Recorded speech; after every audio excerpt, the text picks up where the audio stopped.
What's going on, Powerbomb Podcast? JP here, and it is Bret the Hitman Hart's birthday. Happy birthday to Bret the Hitman Hart. If it wasn't for Bret Hart, I would not be doing this podcast. I would not be a wrestling fan. Bret Hart was my very first ever action figure growing up as a kid. I remember being at my friend Richie's house, and he had this really cool poster of Bret in the sharpshooter. It was Bret. I forgot who was in the sharpshooter, but it was just a cool poster. And I was like, "Hey, Richie, who's this guy?" He's like, "Oh, it's Bret Hart." I never watched wrestling, so I was like, "Oh, this is really cool." And then I eventually first watched wrestling, and he showed me Bret Hart matches, and we used to go rent videos at Tommy K's and Blockbuster, and they had all the wrestling pay-per-views, and I used to live in that section of the video store. But since it is Bret Hart's birthday, I decided that today is a great day to talk about the 10 best pay-per-views that Bret Hart was featured in, and the matches that I feel, if you're a true pro wrestling fan like I am, go and watch these matches, because this is Bret at his best. And no other way to celebrate a Bret Hart's birthday than to go watch these matches. So here we go. We're going to kick it off with number 1, SummerSlam 1990. The Hart Foundation going for the tag titles against Demolition, Axe, and Smash.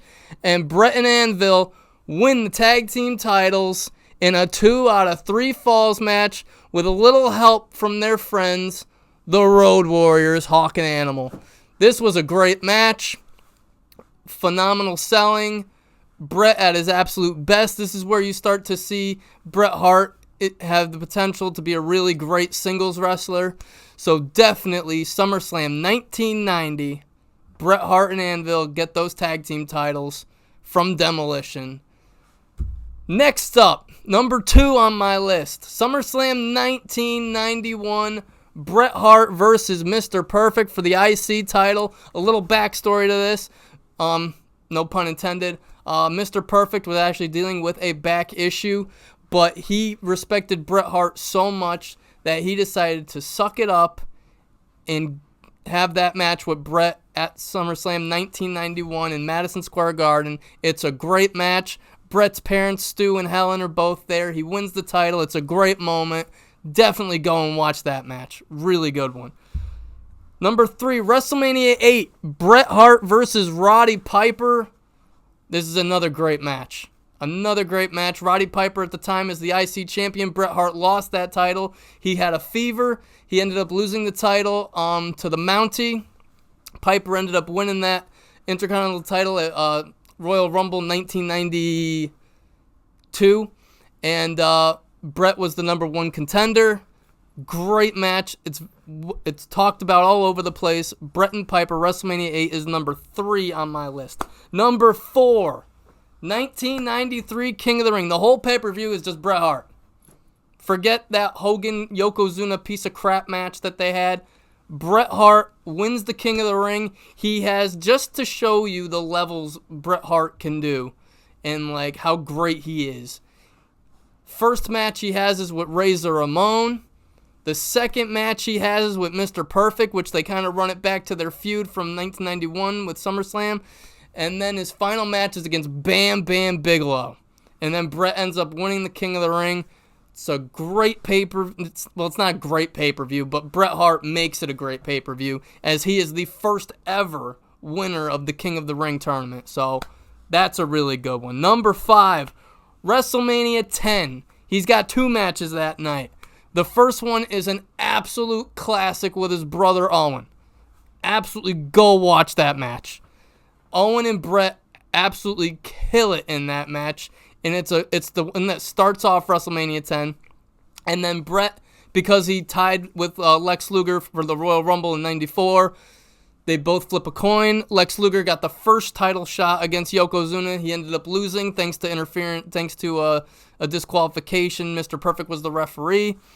But then in the second title match, Bret faces Yoko. Bret is selling his leg injury.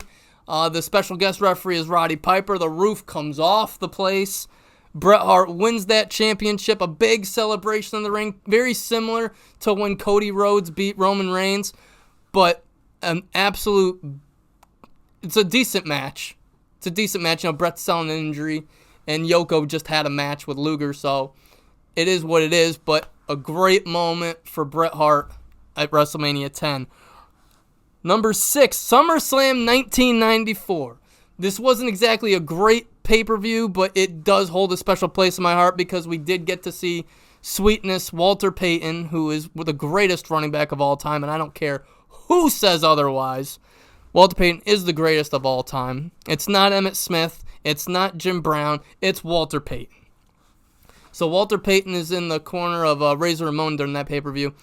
But Bret and Owen have a cage match for the ages. Now, all these cage matches nowadays have steel chairs and tables and all that crap. This was just using the cage as a weapon.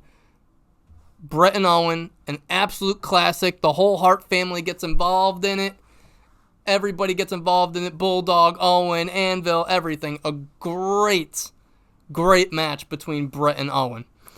Number 8 on my list, WrestleMania 12 versus the Heartbreak Kid, Shawn Michaels, the Iron Man match.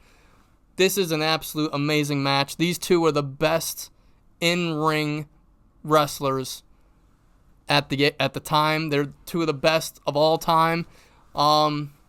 Great match. Shawn obviously gets the win at the end. The boyhood dream comes true for Shawn Michaels. But this match was so good, and the problem is it's remembered for so many wrong reasons because Shawn Michaels was a total prick to Bret Hart after this. We thought we were going to have the moment of Bret giving the title to Shawn, having that passing of the torch moment, and Shawn looks at Bret and says, "Get the fuck out of my ring." That's where this whole rivalry started right there. Bret felt completely... And also the backstory with Shawn only wanting to work with his friends afterwards. Like, he wanted him and Bret to kind of corner the market. And he said, I want to work with Nash. I want to work with 1-2-3 Kid. I want to work with Razor. And Bret's like, what about the other guys? Like, what about my brother Owen? What about Taker? What about these guys? And Shawn's like, no. And I'm also going to defend it against Triple H. And Bret's like, I don't want to do that. That's not fair to the other guys. So that's the beginning of Shawn Michaels as a total prick in 1996. Number 9, can't forget this one, WrestleMania 13, Bret Hart and Steve Austin in the submission match. Steve Austin's not really known for submissions, but obviously we know Bret has so many, the sharpshooter, the Boston Crab, all those moves. But this was just such a great match. And let me tell you something, WrestleMania 13 was such a stinker of a show, but Bret and Austin is the one highlight in that whole pay-per-view. So Bret and Austin, there's a reason why they're the first ever inductee for the Immortal match. Go watch it. It's so good. And finally, actually, I left one out. Sorry. Number 7, because I jumped from the Bret versus Owen right to WrestleMania 12. There's an underrated match, and this is my number 7 match. It happened in 1995. It was the very first ever In Your House. Bret Hart versus Hakushi.